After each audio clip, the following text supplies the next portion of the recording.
Hey, hello, I'm Chelsea. Welcome back to my channel where we talk books.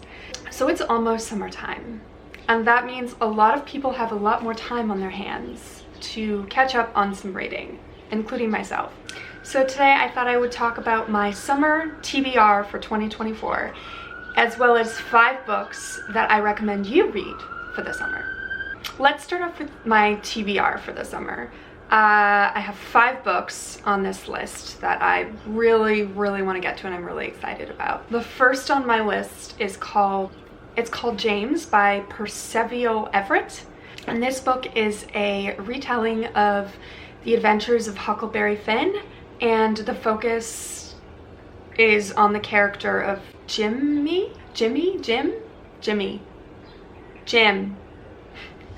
The slave that Huck goes on like this big adventure with on the river. I did read The Adventures of Huckleberry Finn for college like a long time ago. I don't remember anything about it. I do remember that he took like a journey in the South on a river with a black slave.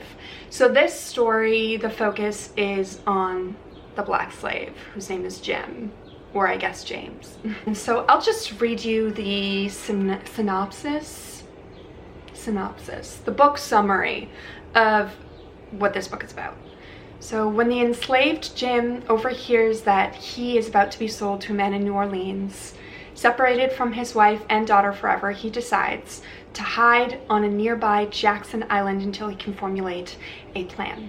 Meanwhile, Huck Finn has faked his own death and he escapes his violent mother or father, and thus begins sort of the tale of Huckleberry Finn. But this story, the focus is on the journey that the two of them take down the Mississippi River, and the focus is more on Jim. So I am really excited about that one. It sounds like it's gonna be really good. It's gotten really good reviews on Goodreads, so I really want to read that one this summer. I don't know if that's necessarily like a summer read, but what is a summer read? I guess it would be like a, when I think of summer reads, I think of like beachy, like chick lit, romance.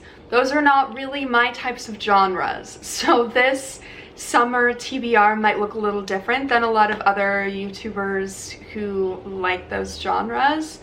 I'm probably not really gonna have any romance in this TBR, but moving on. So the next book that I really want to get to this summer, this one has a bit more of a summery feel. It's called Tom Lake by Ann Patchett. I read her other book, oh my god, what's it called? The Duchess House or something, The Dutch House, something like that, and I did really like it. I did find it a little slow though, but the writing was beautiful.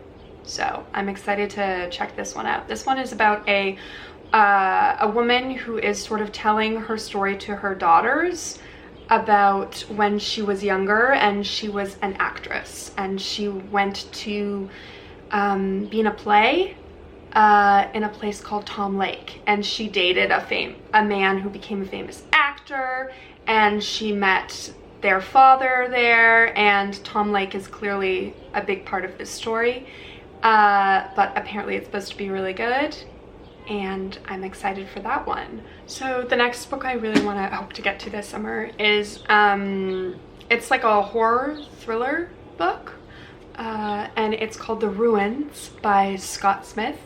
I've seen the movie, and a long time ago though, so I can't remember if I enjoyed it, but this is the story of a group of friends who go on vacation to ruins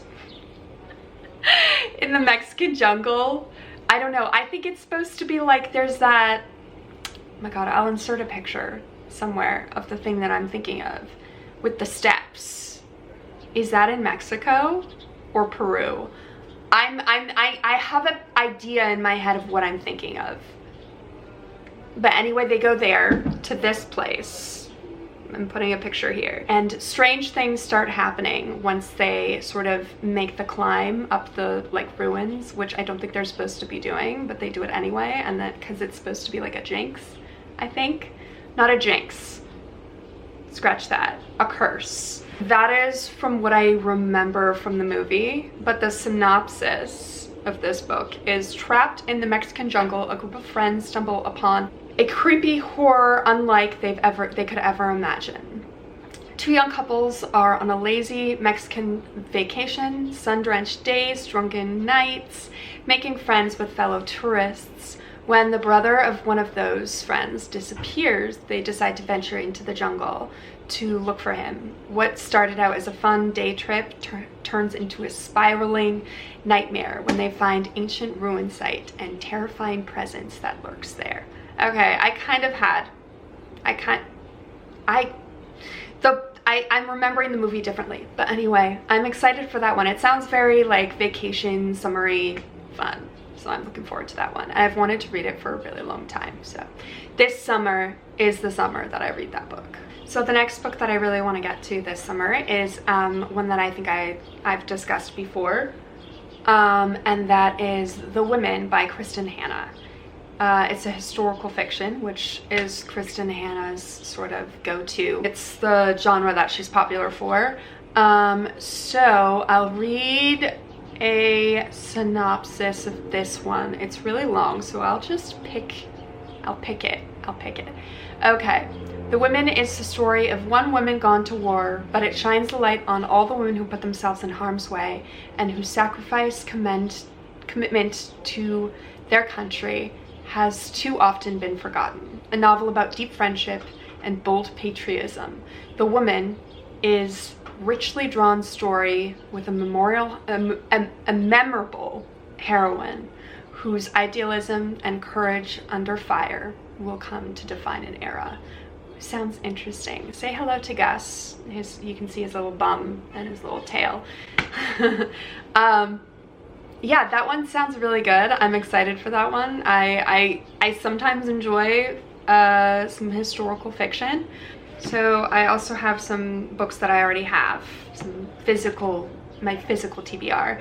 And the first one that I want to get to is by, I don't know, she's not a very well-known author, I don't think. Miss Judy Blum. Kidding. It's Summer Sisters by Judy Blum, which I know nothing about, but I mean, it looks exactly like a summer read, and it says summer is in the title. So this one is in the summer of 1977. Victoria Leonard's world changed forever when Caitlin Summers chose her as a friend.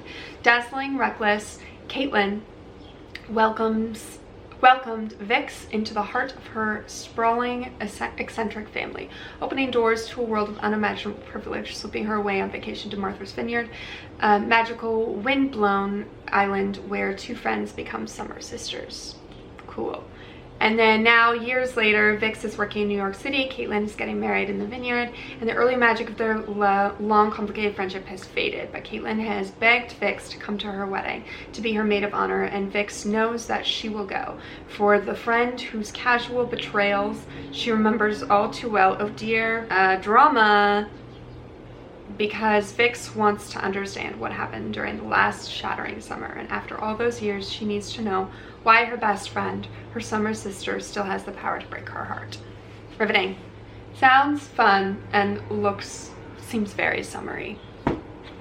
This is just a bonus. I don't know if I'll get to it. I'll definitely get to it in the fall though, because it is by also another, you know, nobody ever talks about this author, including myself, so. Mr. Stephen King himself. It's one that I really have never heard of, which could either be a really good thing or a really bad thing. You never know. Stephen King is really a mixed bag for me. Sometimes I'm not a big fan, and he also has written one of my favorite books of all time. So, yeah, mixed bag for me. And this one is called Dolores Claiborne, which, like, I don't know. It doesn't sound scary. Not like his usual, you know, scary stuff, which I think this one is more of like a psychological thriller, from my understanding. And this one is, for 30 years, folks on Little Tall Island have been waiting to find out just what happened on the eerie dark days Dolores, Claiborne's husband, died, the day of the total eclipse. Now the police want to know what happened yesterday when her rich, bedridden employer died suddenly in her care. With no choice but to talk, Dolores gives her compelling confession of the strange and terrible links forged by hidden intimacies, of the fierceness of a mother's love and its dreadful consequences, of the silent rage that can turn a woman's heart to hate. When Dolores Claiborne is accused of murder, it's only the beginning of the bad news.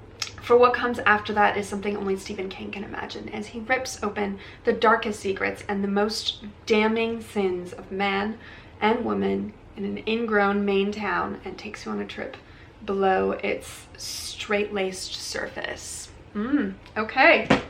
Some Stephen King. You can't really have a summer without Stephen King. So now I'm going to give you 5 of the books that I recommend you read for summer. First is a book that I've talked about before. Some of these I think I have. And quite frankly, I don't really care. They deserve the love and they should be read and loved by everyone. So the first book is called Remarkably Bright Creatures by Shelby Van Pelt.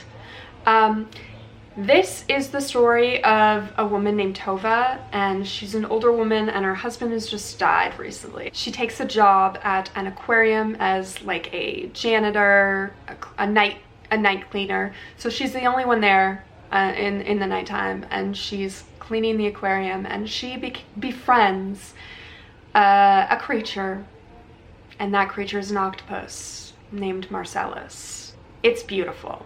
Their friendship is so sweet, and this book holds a place in my heart. I love it so much, and it's really just a beautiful story about unlikely friendships, because then she, who is pretty lonely, obviously befriending an octopus, you know, you gotta be kind of lonely for that, also befriends a man who sort of takes her place after she gets sick. He then becomes the night janitor, and she befriends him and encourages him to also befriend the octopus.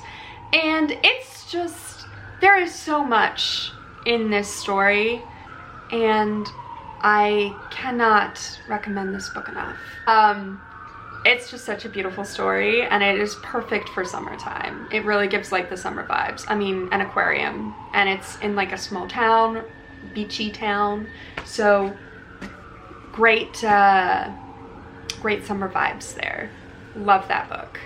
On a more serious note, this one will have your heartstrings. It will pull, so will Remarkably Bright Creatures, but this one in a very different way.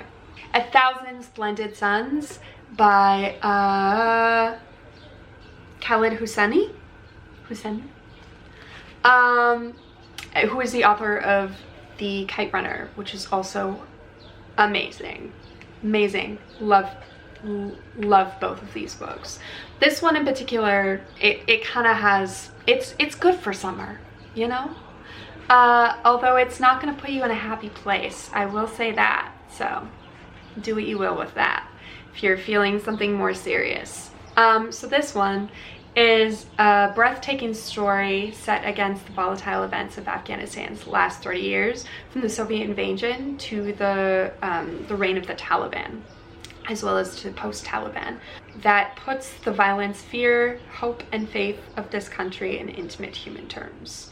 It is a tale of 2 generations of characters brought jarringly close together by the tragic sweep of war, where personal lives, the struggle to survive, raise a family, find happiness, propelled by the same storytelling instinct that made Kite Runner a beloved classic. 1,000 Splendid Suns is at once a remarkable chronicle of 3 decades of Afghanistan history and a deeply moving account of family and friendship. It is a striking, heart-wrenching novel that an unforgivable time and unlikely friendship and an indestructible love, a stunning accomplishment.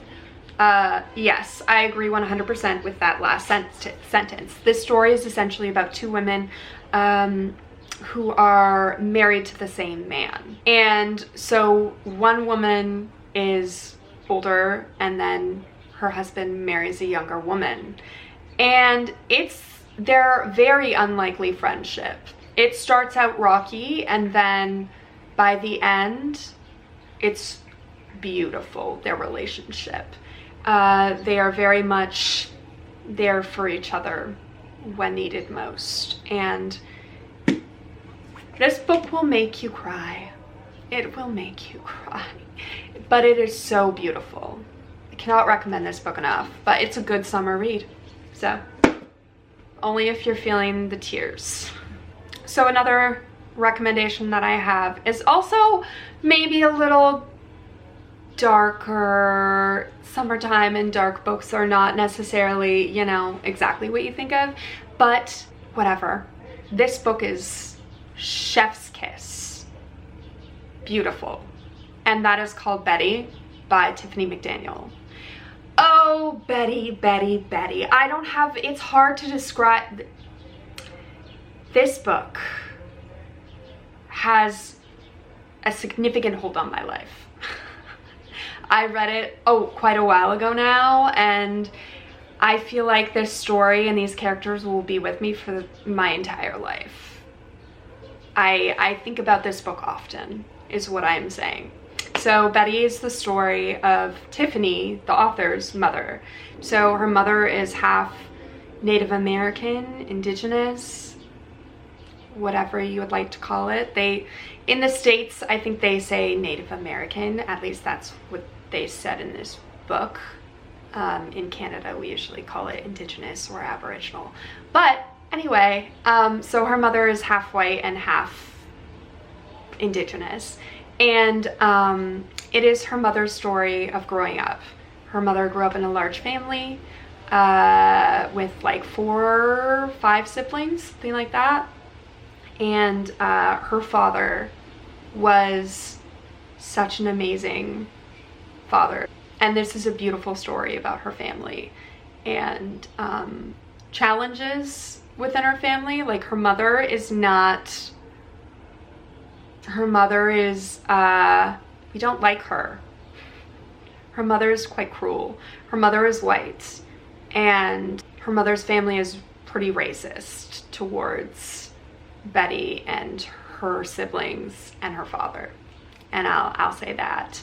And it affects her mother and how she feels about her children and how she treats them. So yeah, this story is exquisite.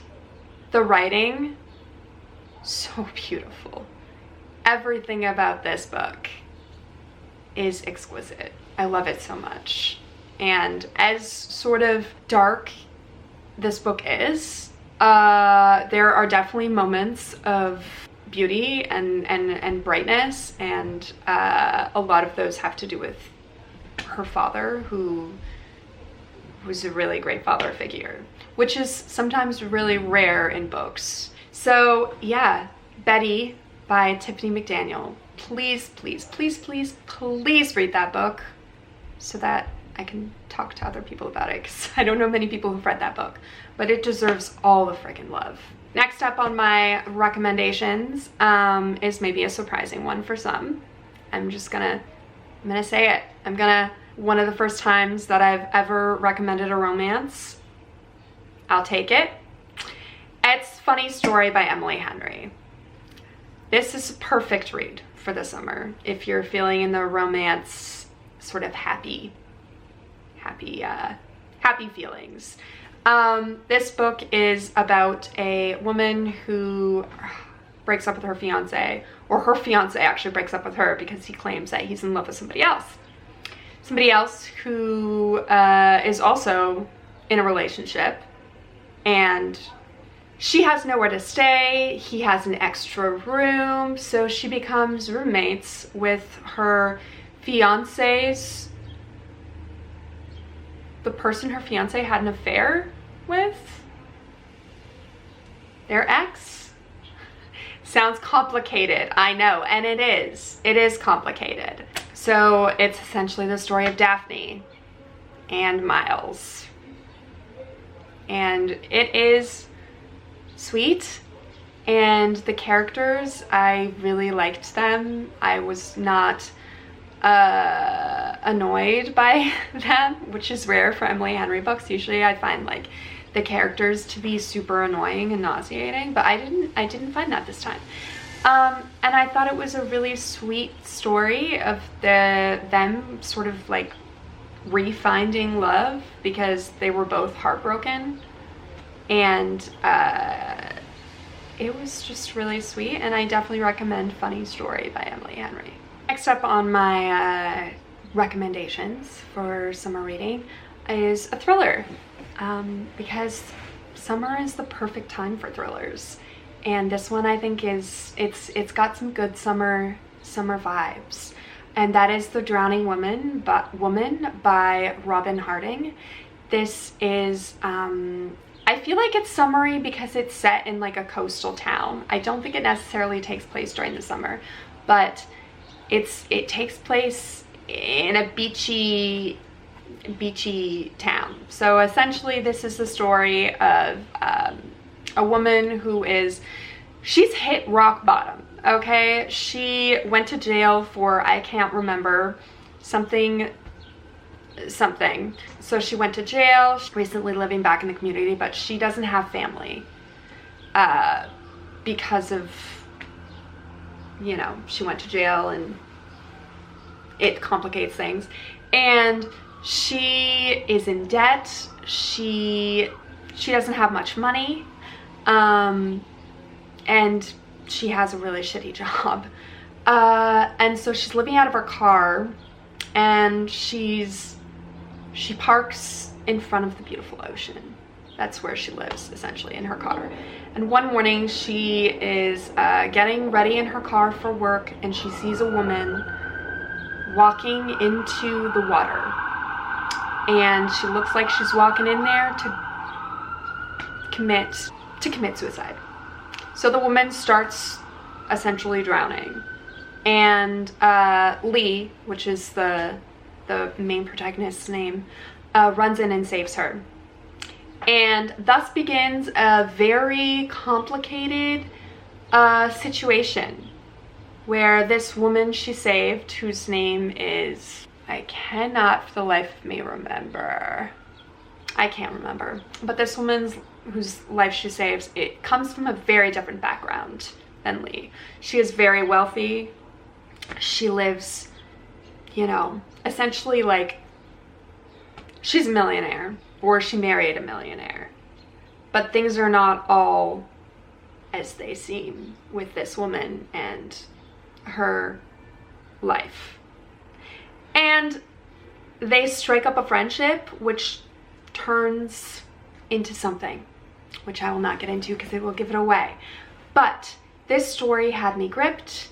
It was like I needed to know what was going to happen, and it was really well written for a thriller. Sometimes I find thrillers are, you know, the writing is but this one was good, and I really enjoyed it, and I recommend you read it, and it was a really great read that would be good for summer. So that's it. Those are all of my TBR for the summer, as well as some recommendations that I think you should read.